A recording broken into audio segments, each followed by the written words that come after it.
Hello আবার চলে আসলাম তোমাদের সামনে একটা ছোটোখাটো ভিডিও নিয়ে। তো দেখে বুঝতেই পারছো যে কী নিয়ে ভিডিও করব। ভিডিওটার উদ্দেশ্য হচ্ছে যে তুমি সল্টলেক থেকে যদি সল্টলেক কিংবা অন্য দিক থেকে যদি নিউ টাউনের দিকে ঢুকতে যাও, তো নাই করে 2 ঘন্টা হাতে নিয়ে তোমাকে বেরোতে হবে। আমাদের মধ্যে যারা ওলা উবের গাড়ি চালায় তাদেরকে বলবো এই রাস্তাতে এখন তোমার না ঢোকাই ভালো, কেননা এই রাস্তায় ঢুকলে তুমি একটা টিপ ছাড়া তুমি 4-5টা টিপ করতেই পারবে না। এমনই পরিস্থিতি হয়ে গেছে এই নিউ টাউনের বুকে। ফাইনালি গাইস চলে এসেছি আমরা সল্টলেক থেকে টেকনোপলিসের ওখানে।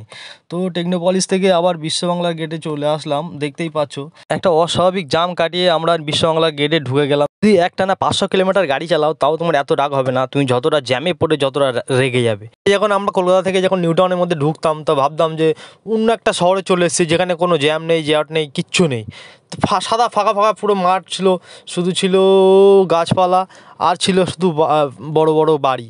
কিন্তু এখন যদি ঢোকো তুমি তাহলে বুঝবে যে ওরে বাবা এই কোন দেশে চলে আসলাম, এ মনে হচ্ছে কলকাতার বাইরে চলে আসলাম। তোমরা যারা ভিডিও দেখছো অনেকেই লাইক করছো না, প্লাস শেয়ার করছো না, এটা খুবই ইম্পর্টেন্ট আমার কাছে।